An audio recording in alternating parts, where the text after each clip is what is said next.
त्या कार्यक्रमाला मार्गदर्शन करावं. सन्माननीय साहित्यरत्न अण्णाभाऊ साठे जयंतीनिमित्त आज ज्या काही स्पर्धा झाल्या त्या स्पर्धांमध्ये ज्या काही मुलांनी उत्कृष्ट कामगिरी केली त्यांचं मनापासून मी अभिनंदन करतो.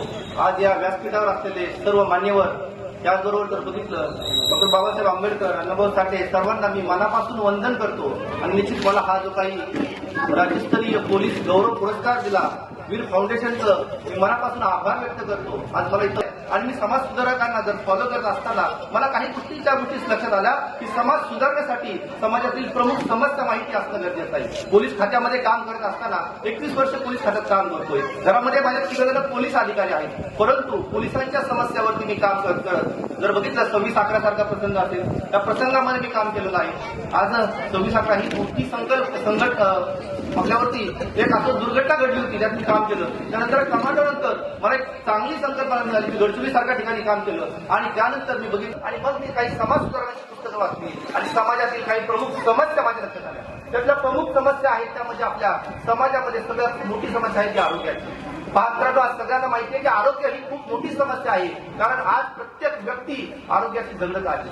100-150 वर्षे जगणारी आपली पिढी आज जर बघितलं पूर्वज 100-150 वर्ष जगायची, उद्याची पण कुणाची गॅरंटी राहिली. त्याचं कारण लक्षात आलं, ते समजून घेतलं आणि समजून घेतल्यानंतर लक्षात आलं की आरोग्यावर काम करणं गरजेचं. आज रासायनिक खतांमुळे जर बघितलं शेतीची पूर्णपणे वाट लागलेली आहे. पण आज इथले शेतकरी जर बघितलं, मी पण एका ग्रामीण भागातून आलेलो, पण ग्रामीण भागात शेतकरी रासायनिक खतं वापरतो. गांडूळ हा शेतकऱ्याचा मित्र आहे, पण एक सुद्धा गांडूळ शेतीमध्ये राहिले नाही, कारण रासायनिक खताची शेतीची वाट लागली. आणि तेच रासायनिक खतामुळे शेतीतलं पिकलेलं अन्न आपण खाऊन माणसाची सुद्धा वाट लागलेली. आज या मुलीने एवढं सुंदर भाषण केलं आणि हे भाषण आपल्याला प्रेरित करतं की जगावं कसं आणि इतरांना सांगावं कसं. मग आपली पुढची पिढी जगायची असेल तर आपण केमिकल होणं बंद करणं गरजेचं आहे. मग बघा प्रत्येक गोष्ट ते केमिकल कसं सोडून गेले. आज जर बघितलं घराघरात साखर आहे, साखर म्हणजे गंधक, सल्फर, फटाक्याची दारू आहे त्याच्यामध्ये, आणि तीच दारू आपण आपल्या घरामध्ये चहामध्ये टाकून पितोय. जितकी भयानक वास्तवता जर बघितलं वेगवेगळे आजार वाढत चालले. आज सोलापूरमध्ये जर बघितलं 6 हॉस्पिटल झाले कॅन्सरचे. आज कॅन्सर का होतो हे जर कारण शोधलं. आता बघायचं पाण्याच्या बाटल्या आहेत घरात. पूर्वीच्या काळात बघितलं आपण वाहतं पाणी प्यायचो. आज परिस्थिती काय झाली, आज आपण बिस्लरीचं पाणी पितोय. आज बिस्लरी बाटलीमध्ये प्लास्टिक उतरलं जात आहे, कॅन्सर वाढत चाललेला आहे. भारतामध्ये जर बघितलं कॅन्सर झपाट्याने वाढतोय. यासाठी आपण विचार करणं गरजेचं की आपलं पाणी शुद्ध आहे का.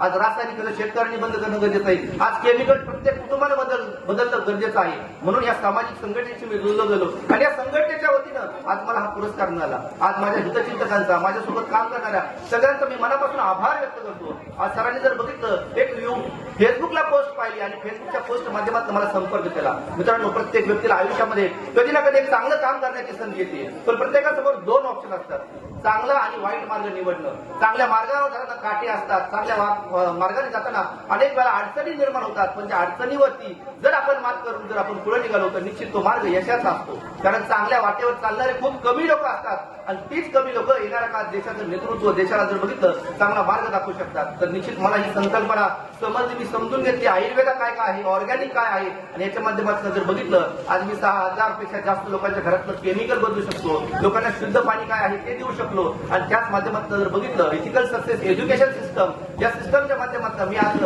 65 लाख लोकांचा कुटुंबाचा परिवार घेऊन भारतात आम्ही काम करतोय. तर निश्चित या संघटनेचाही मी मनापासून आभार व्यक्त करतो. आणि आपण सर्वांनी सुद्धा येणारा काळ सुरुवात आपल्या घरापासून करावी. कारण जसं छत्रपती शिवाजी महाराज आपल्याला सांगून गेले, छत्रपती शिवाजी महाराजांनी एक इतिहास रचला आहे, पण तो इतिहास आपण जपला पाहिजे. आणि इतिहास जपण्यासाठी जर बघितलं सुरुवात प्रत्येकाला वाटतं छत्रपती शिवाजी महाराज पुन्हा जन्माला आले पाहिजेत, पण ते माझ्या घरात आले पाहिजेत. म्हणून जर बघितलं प्रत्येकाने आपल्या घरापासून चांगल्या गोष्टींना फॉलो करणं गरजेचं आहे. ही संकल्पना समजून घेणं गरजेचं आहे. समाजासाठी काम करणं गरजेचं आहे, कारण समाजाशिवाय आपण काहीच नाहीये. समाज असेल तर असेल, आपली पुढची पिढी वाचली पाहिजे. यासाठी प्रत्येक व्यक्तीनं आयुर्वेदाला समजून घेणं गरजेचं आहे, ऑर्गॅनिकला समजून घेणं गरजेचं आहे आणि सेंद्रिय शेतीकडे वळणं गरजेचं आहे. तर निश्चित त्या माध्यमातून आज जे आपले दोन समाज सुधारक जे काम करतात त्याच्यात पद्धतीचं काम आम्हाला करण्याची संधी मिळाली. या संधीमध्ये देखील प्रत्येक व्यक्तीनं येणाऱ्या काळामध्ये आपल्या भारताच्या 3 समस्या आहेत. पहिली समस्या आरोग्य, तर दुसरी समस्या बेरोजगारी.